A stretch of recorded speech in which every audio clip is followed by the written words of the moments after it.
Les clubs, c'est tout juste. Le cyclisme, zéro, il faut qu'on prenne une décision. Les dirigeants, ça commence à être intéressant. Les espoirs, il y en a 4. Les familles, 3 familles, simplement, à ma connaissance. Comme chaque année, depuis 26 ans, les Walters du sport préparent dans le plus grand secret les récompenses du monde du sport amateur. Les propositions qui émanent des journalistes sportifs qui composent ce tour de table quasi exhaustif des médias girondins sont le résultat des rencontres sur et autour des terrains tout au long de ces années d'exercice. Toutes les composantes ou presque du sport amateur sont réunies dans ce document de travail qui évolue au fur et à mesure que les réunions avancent et qui servira de base lors du vote du jury final, déterminant ainsi le podium le soir de la cérémonie des Walters du sport. 2013 ne fait pas exception, les discussions sont animées, chacun argumente et démontre la pertinence de ses choix. Pour mon cas en tout cas, aller chercher des perles, on en trouve toujours de ces personnes qui sont bénévoles, qui sont là depuis 40 ans, qui s'occupent du bac à sable sur les épreuves de saut en longueur, ou alors qui sont au chronométrage et qui sont starters depuis plus de 35 ans. Et ce sont ces personnes-là qui font vivre le sport parce que sans justement arbitre, sans juge, pas de sport, pas de compétition. Et c'est ce qu'on souhaite soutenir tout au long de l'année par notre cérémonie. Les journalistes ont fait de belles propositions.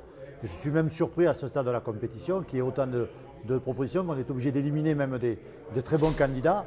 Et on a bien avancé. C'est vrai que c'est intéressant, c'est très varié et c'est très compétitif. Ça a l'air même d'être un excellent cru. Il y a beaucoup de propositions et visiblement il va falloir que chacun se les défende devant le jury. On avance de plus en plus.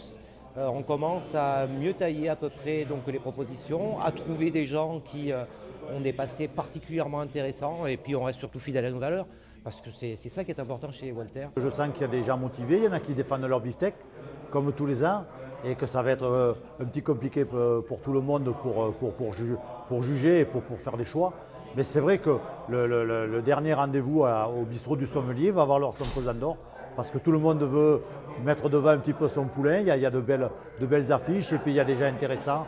Maintenant, il va falloir juger et puis ce sera le jury avec, n'oublions pas, le conseil général qui va venir se joindre à nous pour donner les futurs gagnants des Walters du sport. Et pour certains membres du jury, c'est aussi l'occasion de découvrir de nouvelles personnalités dans leurs disciplines respectives. Ce qui m'intéresse, c'est effectivement de pouvoir aller découvrir notre sportif que finalement on a peu de contacts, qui sont peu médiatisés et à échanger, à chercher, ça permet effectivement de découvrir des personnalités, des gens qui s'investissent, qui sont parfois rarement mis en valeur. Donc c'est une belle occasion justement de récompenser ces personnes-là.